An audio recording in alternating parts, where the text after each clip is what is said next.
Station with yours sincerely, Oloy J. Oyihohai. Now, today on Healthy Living, I'm with a doctor, and today we'll be talking about something that we actually don't pay attention to. All we do is say, don't worry, it will find its own way, it will resolve itself. And sometimes we feel so ashamed to talk about it, either with our friends, our family members, or even when they say, hey, you need to go to the hospital, you'll be like, hey, how will I say this to the doctor? So today we'll be talking about sexual disorder. Yes, sexual disorder. And to do that for us, to educate us more on sexual disorder, is the person of Dr. Jolly Nosa Iguma. Dr. Jolly, good afternoon. Good afternoon. It's a pleasure having you. All right, before we go over to Dr. Jolly, not to forget, yes, I am Oloy J. Oyihohai, your doctor today. I hope I will not be crucified for that as a Jolly. Not at all. In fact, I think I'll be going into the profession to be a doctor, to be a medical doctor. What do you say about that? Well, if you want to know something about medicine, I need to go back to school. It does not actually mean that you must be an healthcare provider. There is a new course. You just learn the history of medicine. Yeah. So what you just have to do is to learn the history, the theoretical aspect. So if you are in the social science aspect and you have interest in have medical, law. yes, exactly. So you can just learn the terminology, you learn the history, you learn the procedure and the like, but you cannot be performing it or providing the health care to a patient who is in need. All right, that aside, yes, we'll be talking about sexual disorder. I urge you, call your friends, call your neighbors, call your landlord, your landlady, but make sure you have paid your rent too, and let them know that, yes, we are saying something important to everyone today, letting them know that these things actually do exist. All right, so Dr. Jolly, we want to ask the first question now. What is sexual disorder? Yes, we have two terms coming together, sexual and disorder. The sexual disorder has to do with abnormality. It has to do with bad behavior or an impairment, or succinctly say that sexual disorder is abnormal sexual behavior that is harmful to the sufferer, the partner, and the society. So you get to understand that when we say sexual disorder, it is not something that is harmful to whoever that has the disorder alone, the partner and the society, because sex is one thing that is not done, to oneself. Exactly. You need a sexual partner. So when there is a disorder, you don't only suffer this problem, you tend to inflict pain on your partner, and the society also tends to, get affected with this problem. So that is why we say sexual disorder can be looked into three forms. We can divide it into three forms, because I've just said that sexual disorder affects the individual, the partner, the society. Yeah. So sexual disorder can be classified into three. We have what we call the sexual dysfunction, which is the very common type of a sexual disorder. Then we have what we call the gender identity disorder, or the transsexuality. And we have what we call the disorder of sexual preference, or the paraphilias. So let's take it from the bottom to the upper part, because the one that I said is very common is the sexual dysfunction. Now, if we talk about the disorder of sexual preference, or the paraphilia, generally, like we used to know, sex has to do with erotic feelings towards a partner. You have an erotic thought and feelings towards somebody of the opposite sex. But there are some cases with which it becomes a deviation from the normal. It becomes an abnormality with which the person, whether a male or female, will not have this desire for an opposite sex, but have desire or erotic feeling towards an inanimate object. I'm explaining the sexual paraphilia. Yeah. For example, there are different types as well, and we have some very common one in our society. The pedophilia in which the pedophile or the somebody who, find joy, the person have sexual gratification or excitement towards children. So it's a form of sexual disorder. And the problem about this paraphilia is that the society does not only see it as a salacious act, it's punishable under the law, and many a times an injury is inflicted on the partner that is concerned. So the pedophilia or having an erotic thoughts and feelings towards the children. Maybe you can see, we sometimes hear that an adult 75 years, 60 years, 50-something years, even a father defiling, to defiling a baby or defiling a child. True. It's a sexual disorder. That's what they call the pedophilia. And not only that, you see, there are some persons, it's sometimes we look at it as non-medical, generally, other than this orientation we are trying to give now, to let them know that most things that you see as spiritual, this one is not normal, has been medicalized. So some persons also have this problem of trying to rub body with the opposite sex, usually in a crowd, maybe a male, or maybe in the queue, you see a woman, you try to use your body. True. Yes, you use your body. Yes, they have exactly. Like that. So the person in question, have erotic feeling, and excitement in doing that. That is what gives that person, that erotic thought and excitement, sexual enjoyment, Unsuspecting person, somebody that you have not met before, you have not seen before, you think that this person is trying to maybe rush into a vehicle or maybe join the queue. They will just be using body to rub. It's an abnormal sexual disorder, and it will correct us as voyeurism. And there are also types that with which somebody will be spying on a suspecting person, maybe a naked woman that is bathing. They tend to spy and look at them and intrude into their privacy without the person that is naked or that is bathing knowing. All these are various types of sexual disorder that are grouped into the disorder of sexual preference or the paraphilias. There are so many of them, and there's also the exhibitionism. Some persons will just get naked, and usually found in a male, they tend to bring out their erect genital organ publicly for people to see. And the person that is involved in this gain joy and gratification, sexual excitement in doing this. He just get naked and just start, bringing out showing his private parts, what we refer to as the exhibitionism. Not only that, there's also what we refer to as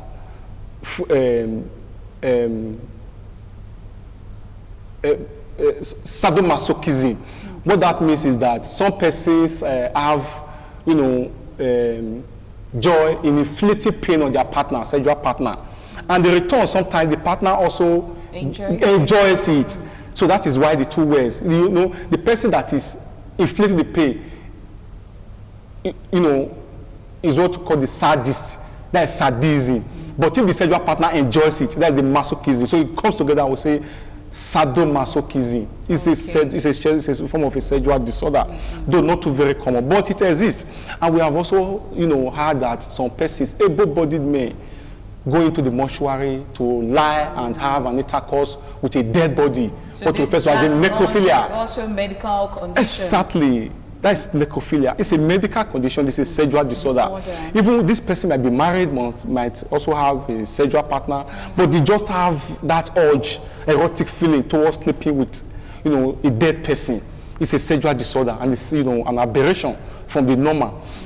Let's not dwell more on the sexual paraphilias or the disorder of sexual preference. We also have what we call the transsexuality or the gender identity disorder. What this means is that generally during formation, that is when we know our sexual identity. When we were still in the womb of our mothers, that is when our sexual identity was formed at the 6 weeks, very early stage of the embryonic formation. And our sexual identity determines our gender identity. Sexual identity, you are either SY chromosome or SS chromosome. So the SY chromosome gives you that orientation of maleness, whereas the SS chromosome gives you the orientation of female. So in that case, your gender identity will now be at the age of 2 to 3 years, you must know to say, I'm a boy, or I'm a girl, as the case may be. You can see how your sexual identity has now determined your gender identity.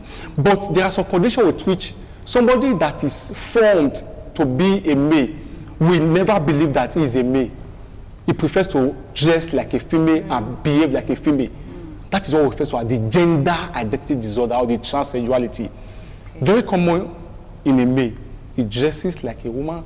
He might even, get some steroids to have enlargement of the breast. Take some steroids or some drugs to change the voice and talk like a female. We have, there are some, common cases around us. One musician, that is, trying to mimic and say no. Genetically, this person is a male, but this person behaves like a female. And constitutionally wants to be called a female, as the case may be. That's a gender identity. So you can see that. To you might say, oh, this one has a spiritual problem. But we are trying to medicalize it, that there is a term that covers them, which refers to the gender identity disorder. Okay. Now, let's come into the very common one, which is the sexual dysfunction. The sexual dysfunction is the one that is commonly seen or that will commonly present before a doctor. The sexual dysfunction. Okay, sorry. Before we go to the sexual dysfunction, are we now saying that these other ones you've talked about, they cannot be presented to a medical practitioner? Are we saying that they cannot be treated? Well, they can be treated, but most often than not, it is only when the crime is not committed. Okay. That is when the legal system will now bring them before the doctor for an assessment, as the case may be. Most often than not, most of them also have a mental illness for them to be exhibiting, or I've said earlier on, as in people that come down with a gender identity disorder or the disorder of sexual preference, as the case may be. Maybe like somebody that is exhibiting sadism, inflicting pain on the sexual partner, or somebody that enjoys it, what we call the masochism, or coexisting as a sexual sadomasochism. You can see that it is only when the person is now brought before the criminal system, that is when they present before a doctor. Hardly before this person will just say, I like inflicting pain. Is what is wrong. Exactly, this is what is wrong. Or maybe a man that is, found or have this erotic thought and feeling towards little children. They hardly come. It is only when the crime is committed, that is when they present, most often than not. Or maybe the partner might become, worry about it and, report to a doctor if there's any solution that could be preferred. But, however, the one that will normally present either self or with the partner is the sexual dysfunction. That is the commonest of all the type of the sexual disorder. Now, the sexual disorder affect both the male and the female, just like others affect the male and female, but usually the male. Now, to look at the sexual dysfunction, we cannot understand this without looking at the sexual cycle. And we shouldn't forget the fact that sex is a physiological thing.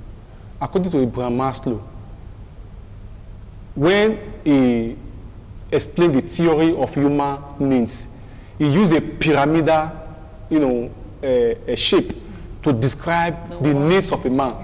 Now, the bottom part, which occupies the largest of all, was what refers to as the physiological needs. They will have the safety needs, the belongingness, and the self-actualization. Now, looking at the physiological need, we have the food, we have water, we have shelter, we have sex. So sex is a physiological need of a man. Now, looking at this, we can look at normal sexual pattern. In normal sexual pattern, a man should have an erotic thought and feeling towards the opposite sex, that is a woman. And the woman should have an erotic thought and feeling towards the opposite sex, which is the man. And if they are to go into intercourse, for example, there must be a foreplay. And the something must be a kind of a psychic thing, as in appearance bringing about attraction, then the heart follows. Now, we have cases with which deviation or aberration sets in without this normal, process or stage. That will now take us to what refers to as the Masters and Johnson's theory. Scientists have made us to know that for a successful sexual intercourse, there is a circle that is involved. This circle was divided into 4 or 5 stages. We have what we call the stage of excitement. Then we have what we call the desire. We have the plateau, the orgasm, and the resolution.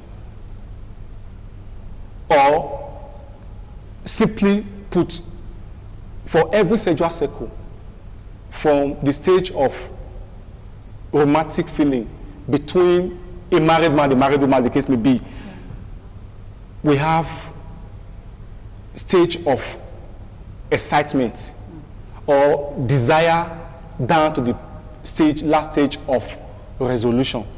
But you can get to understand that sometimes there will be an aberration. This stage is supposed to be sequential from one stage to another.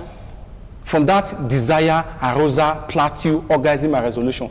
If there's a problem in any of these stages, this person has a sexual dysfunction.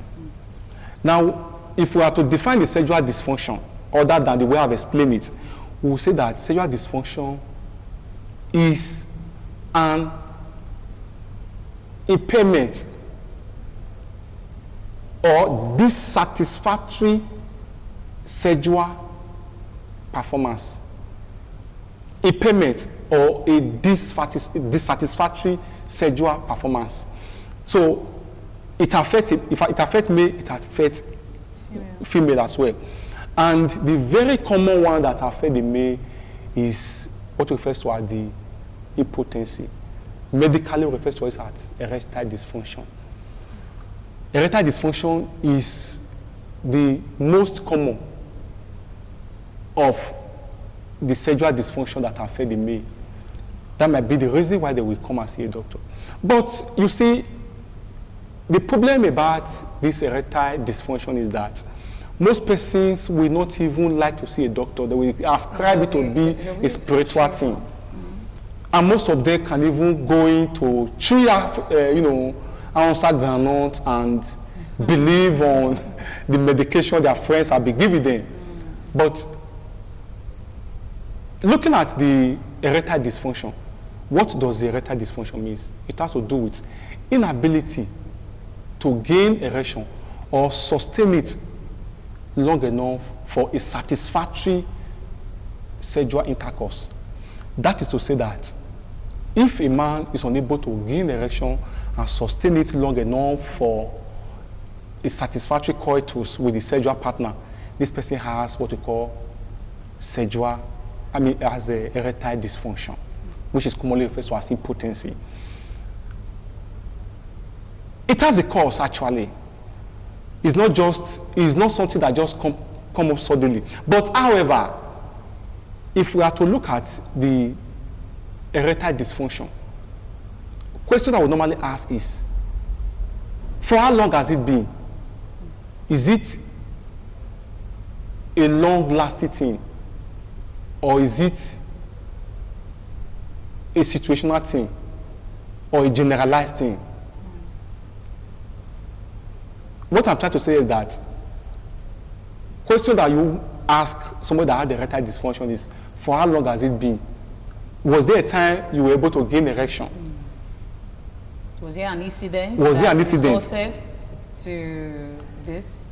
However, if we are to look at the causes of erectile dysfunction, there are various causes. We have what we call the organic cause or the physical cause. Then we have causes that are ascribed to psychological, and we have the drugs. Now, looking at the organic or the physical cause, for somebody that has erectile dysfunction, causes are endless. The commonest cause of erectile dysfunction in our environment is diabetes mellitus. Most of us know people that have diabetes mellitus, when they are not able to control their sugar level for a long time, they become impotent. That is not to say that somebody that is 80, 90, the erection cannot dwindle physiologically.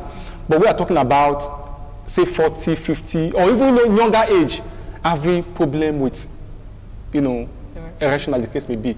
It's a problem. And mind you, when we are talking about infertility, inability of a man to be able to pregnant the woman, and the diagnosis that we make, 1 year after, unprotected sexual intercourse, we say the causes, 30% is caused by the man, 30% by the woman, 30% by both of them, 10% unknown.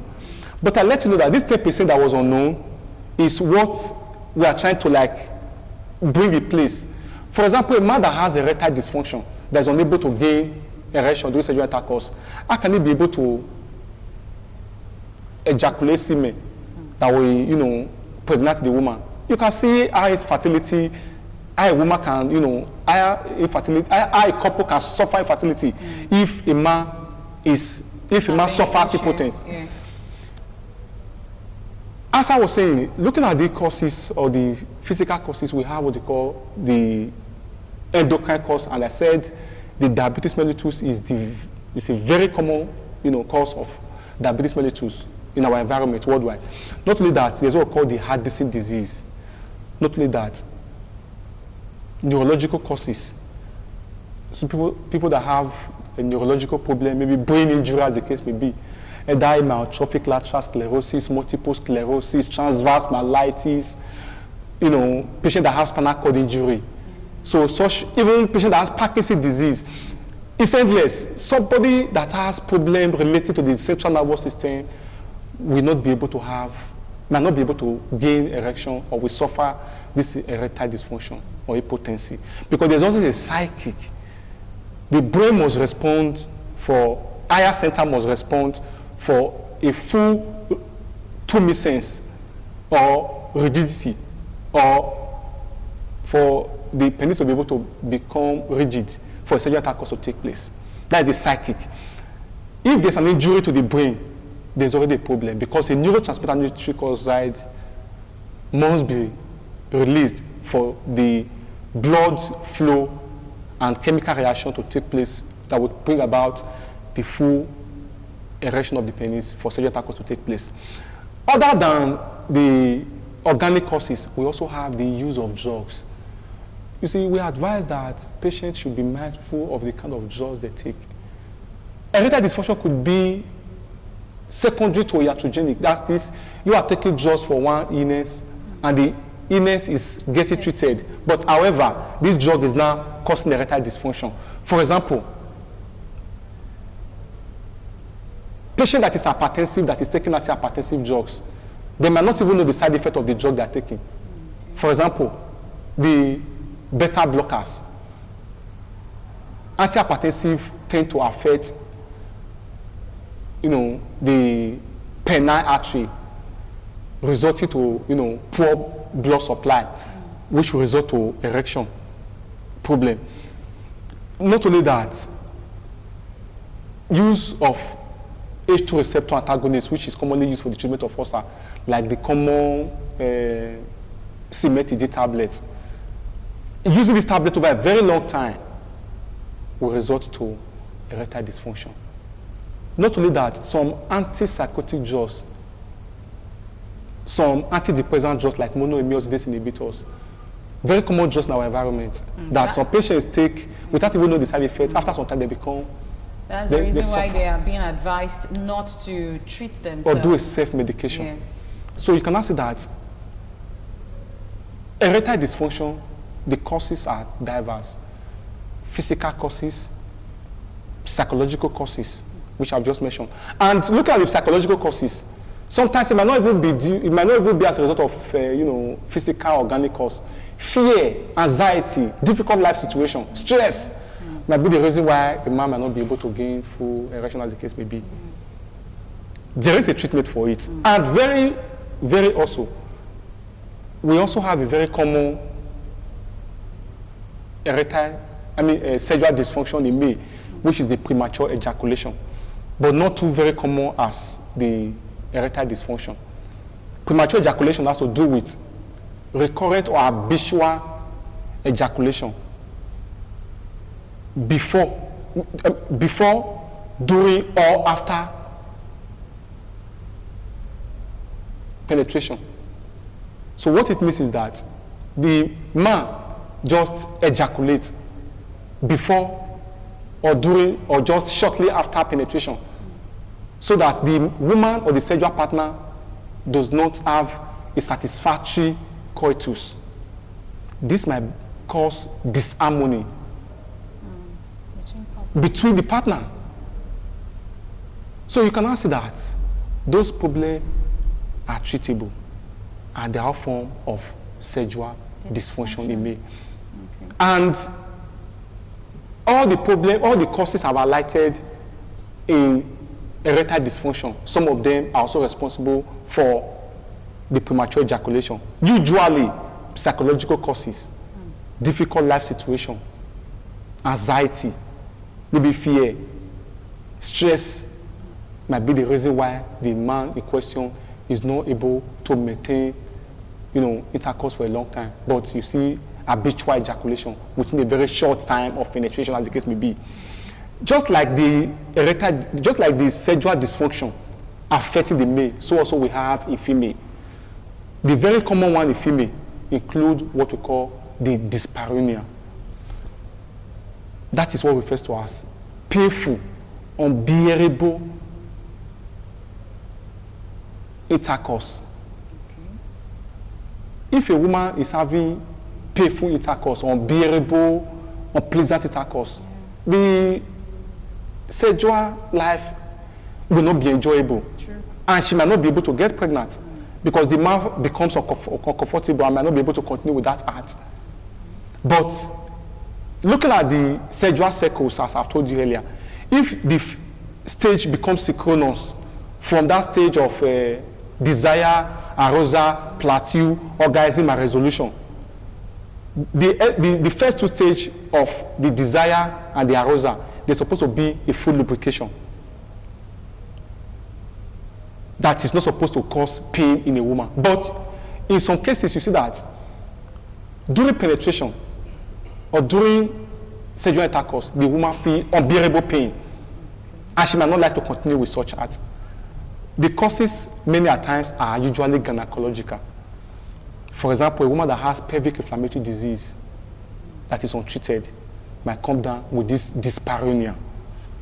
Not only that, a woman that has ovarian cyst, a woman that has endometriosis, a woman that has interstitial cystitis, all these are gynecological conditions that will result or cause painful intercourse in a woman.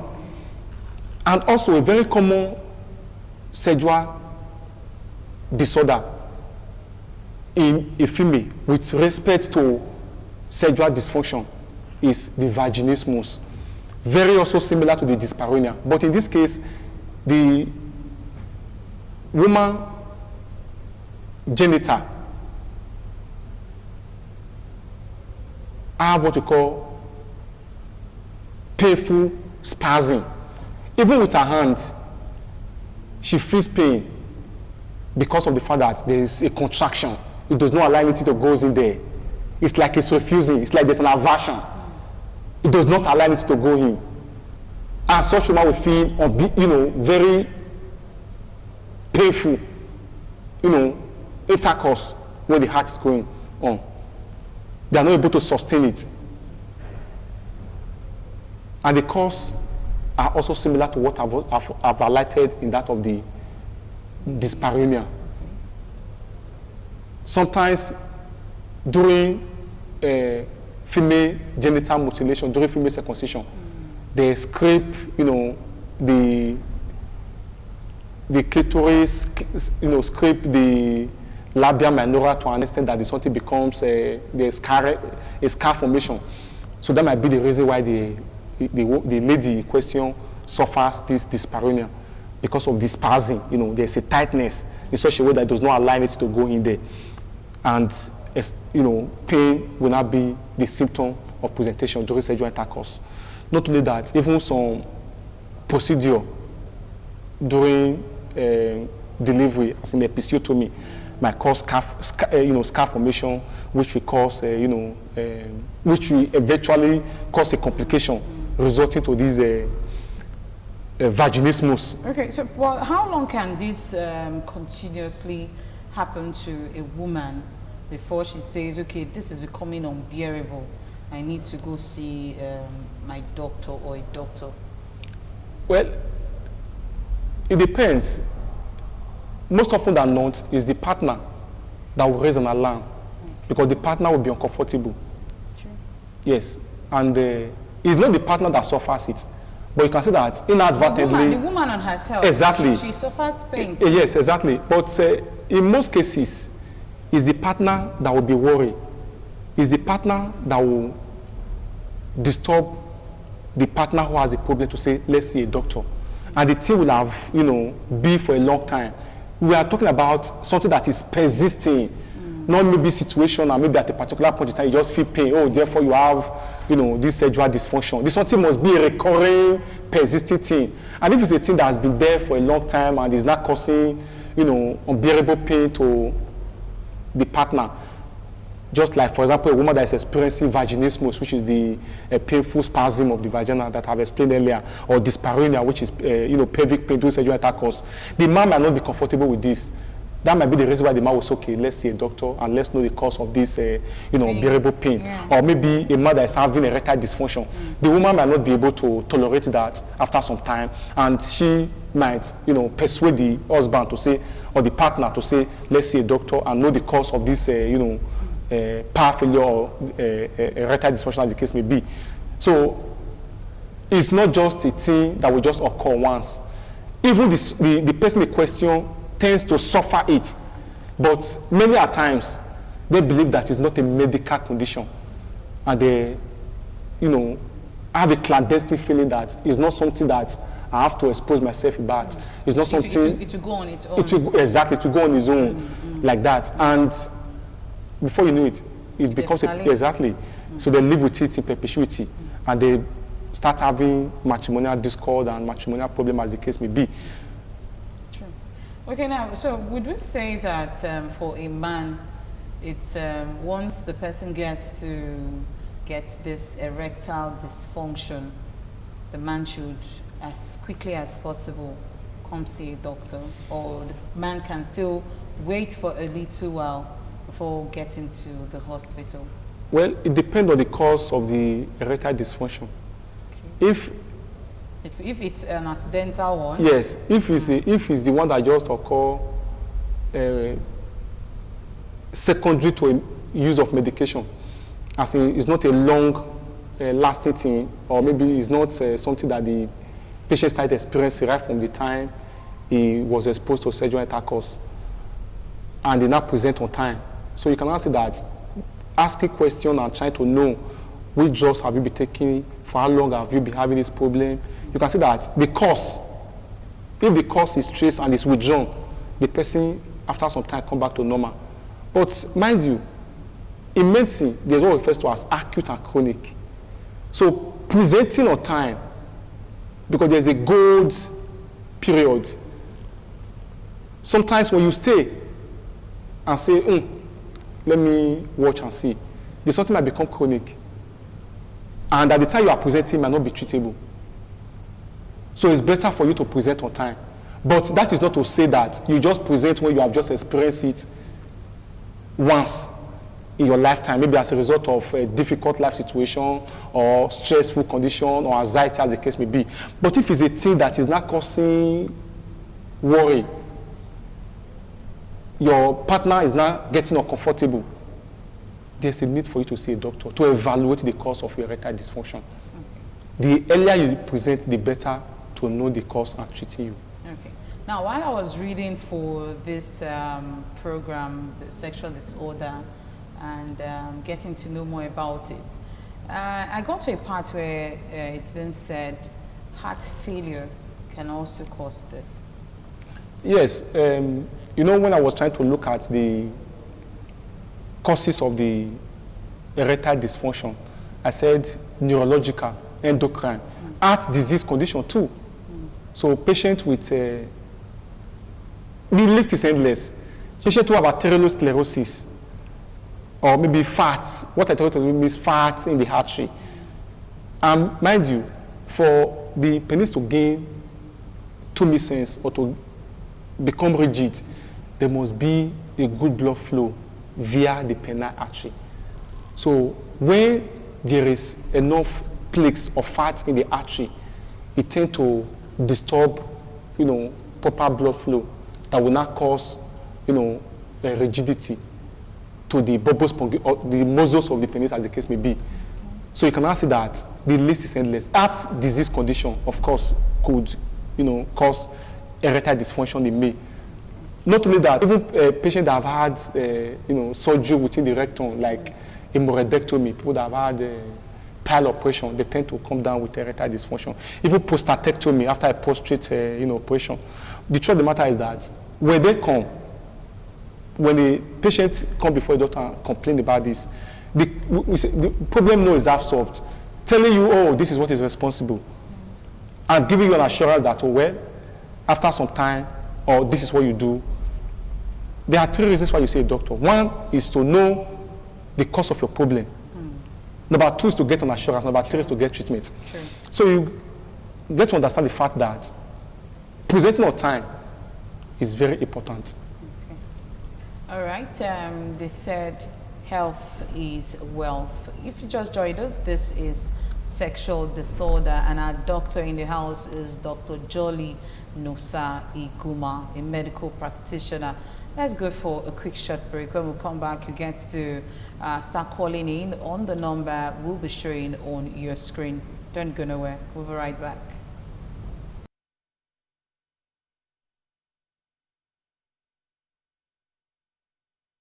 Thank you so much for staying tuned. If you just joined us, this is Healthy Living on your darling station with Oluije Oikokai.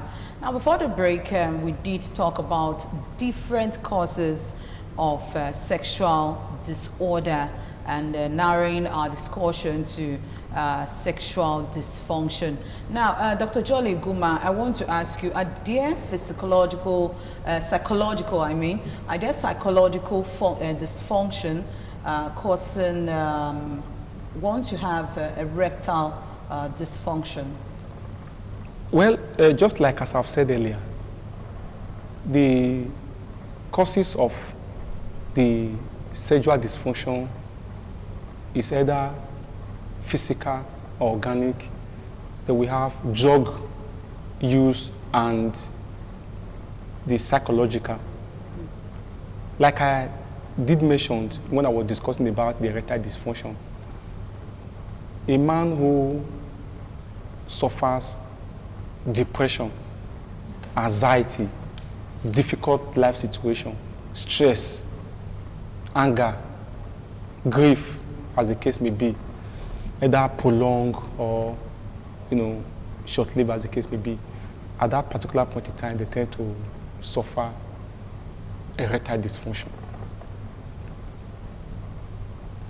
Likewise, a female, if a woman has depression, they can also, if a woman has a depression, anxiety, fear, or unresolved matrimonial discord, as the case may be, she might also suffer the vaginismus, which is the painful spasm of the vaginal muscle during sexual intercourse, as I've explained earlier. However, the dyspareunia is just pelvic pathology. I said there are 2 ways a woman can feel pains during sexual intercourse.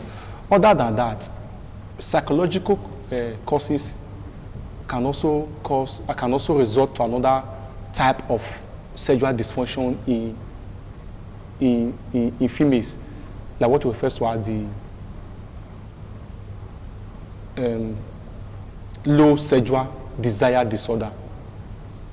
What it means is that, like as I've said earlier, the sexual cycle is in stages. You must be willing. There must be a consent for you to go into that act. As in, viewing, looking, admiration. But you get to understand that some women tend to have an aversion, or succinctly put, they are not just interested in that act. Okay. They are not, you know, they don't have a erotic feeling toward that their sexual partner. They are not interested at all. Even when the man is trying to put them or talk them into it, they are not just interested. So a woman that has psychological problem, either depression, maybe anxiety, or other problems, as the case may be, which is psychological, can, you know, suffer this sexual dysfunction, as the case may be. So can we say one's lifestyle? Yes. One's lifestyle Yes. can Certainly. cause this sexual dysfunction in the male and female. Certainly, the use of the drug abuse, other than the use of psychoactive substance, we wouldn't like to mention any of those names. Yes. Yes. But alcohol, Okay. the excessive use of alcohol will cause erectile dysfunction. Okay. For me, male. yes. All right. And mind you, those psychoactive substances, at the beginning, it tends to, you know, increase sexual excitement. All right. Okay. Okay. We'll have to proceed there. Hello. Hello. Hello. Hello. Good afternoon. What's your name and where are you calling us from? Yeah, hello, good afternoon. Afternoon. Hello, good afternoon. Good afternoon. I can hear you loud and clear. What's your name? I'm calling from Ibadan. My name is Rita. All right. Go ahead. Yeah, the question I want to ask the doctor is concerning a friend of mine. That what is the cause? Hello? Yes. What is the cause of what? Hello? We can hear you. What's the cause of what? Okay, what is the cause that makes a woman what makes a woman to masturbate? Okay. Masturbation. The truth of the matter is that masturbation is not. Hello?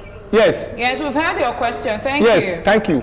Masturbation is not listed as a sexual disorder, because masturbation, though, is a thing that is forbidden, you know, by religiously and society, as the case may be. People see it as a salacious act, but mind you, it's just a way of giving oneself sexual desire and pleasure, as the case may be. It's a thing of the mind. Religiously is not a thing that is welcome, but it is not a sexual disorder. It's not classified as a sexual disorder. So you are asking me what will make a woman to, you know, be indulging in masturbation. It's not a thing that should, you know, religiously is not a thing that should be encouraged, but however, it is not a sexual disorder. Masturbation is not a sexual disorder. Okay, the causes. She asked what causes. She's talking about her friend, so she wants to know what makes the friend go into this act. Yes, sometimes people that go into masturbation, they do it to give themselves sexual gratification, even if they have a sexual partner, as the case may be. And it's more or less like an habitual thing. It's what they have learned over time, and they enjoy it, even sometimes enjoy it more than having sexual intercourse with their sexual partner, as the case may be.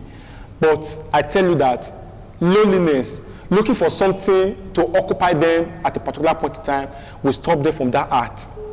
Okay. All right, okay, before the call we had last, we were talking about lifestyle. Now, for the part of the woman, because you talked about alcohol, for the part of the man. Hello? Hello? Is this Dr. Guma? Yes. Good afternoon. Please, there's a question I want to ask you. Okay. About premature ejaculation. If a man do intercourse up to maybe a minute and ejaculate, Yes. Can you call that one premature? Can you call that one premature ejaculation or erectile dysfunction? If a man what? Ejaculate, maybe during intercourse, we do intercourse for a minute. A He minute. will not ejaculate. Yes. For less than a minute. He will not ejaculate. Is that erectile dysfunction or premature ejaculation? Okay. It depends. What you just explained is a premature ejaculation. And when we define premature ejaculation, we said is the persisting or habitual ejaculation before or just after the penetration of the penis, such that the woman will not enjoy a satisfactory coitus. If it's just 1 minute and the woman enjoys it, no cause for alarm. Because there is no time frame to say it must be 10 minutes, must be 15 minutes, as the case may be. Okay. But for as much as the partner does not complain and the partner feels satisfied, no problem. But if the partner does not feel satisfied, and maybe the man in question is unable to, the truth of the matter is that premature ejaculation and erectile dysfunction can coexist together. For example, like the mother just explained, that the man ejaculates just a minute after penetration, and maybe the man is unable to continue thereafter. So you can see that erectile dysfunction is coexisting with premature ejaculation. Two of them can join as a comorbidity. So there's no time frame actually, provided the woman enjoys it. Okay. All right. I want to know the lifestyle of the woman. Yes. That could cause sexual dysfunction. Yes. The truth of the matter is that most females are getting exposed to the use of drugs, and those drugs are dangerous to their sexual organs. Some psychoactive substance, which I wouldn't like to mention, that those young ladies take just to have that sense of euphoria. After a prolonged use of this medication, such lady might suffer a type of sexual dysfunction that we refer to as low sexual desire disorder. What it means is that they will have an aversion. They will have little or no interest for intercourse, as the case may be, because of this drug abuse. Even sometimes the use of alcohol. Because the sexual desire disorder that I've just mentioned is under the influence of the body hormone. Any psychoactive substance or lifestyle, use of alcohol or psychoactive substance that females take that will tend to change their hormone, those is capable of resulting to this sexual disorder, specifically sexual dysfunction. What I'm trying to say is that the low sexual desire disorder specifically is as a result of drug abuse in females. Okay. Hello? Hello? Hello, this is John talking. All right.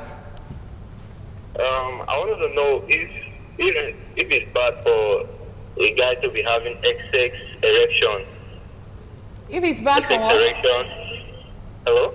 Yes, you say you want to know if it's bad for what? If it's bad for a guy to be having excess erection, maybe having a thought of having another time, if it's a bad thing.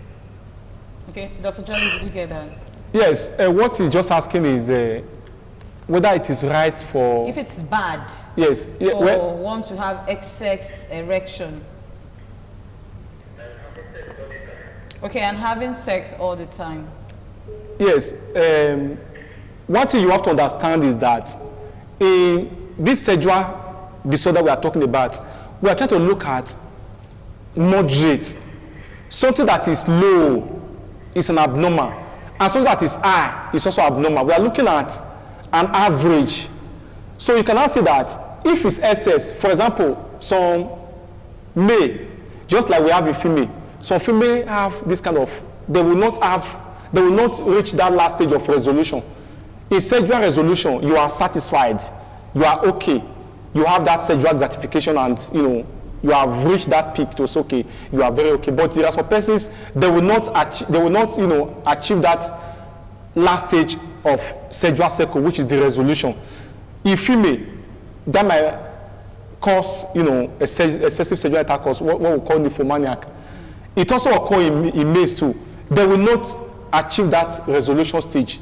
Instead, they want to even be moving from one partner to another, which will cause infidelity, as the case may be, what we refer to as the satyriasis. So it's a form of sexual disorder for as much as it is not an average, because when it's too low, it's a disorder. When it's too high, it's also a disorder. We are talking about the normal is just an average. Okay. Is there an age common to this dysfunction, either in the male or the female? Well, according to William Master and Virginia Johnston, who did the research on the sexual disorders, they found out that male, after the age of 70 years, 50%, there's 50% decline in sexual performance. After the age of 70, 50% decline in sexual performance. Okay. So in females, after the age of 55, 60, and if you check in females, 55, 60, they're already menopause. So they will most likely have an aversion or have what you call low sexual desire disorder. Or they will have this kind of, not getting interested in sexual act. You can see our age, can affect, one sexual function. All right, Dr. Jolly, before we go, let's quickly look at the management and treatment of this sexual disorder. Yes. Hello. All right, good afternoon. Please, can you be quick with your question? Yes. A friend of mine was actually complaining of her breast pain. She said that he actually gets premature ejaculation. Okay. So I wanted to know if maybe infection or hereditary should cause it. Because he was telling me that after enough discussion with the guy was saying his father has it. Okay. All right. Thank you so much. So she's asking if it's hereditary. Quick one, doctor. Well, it is not hereditary.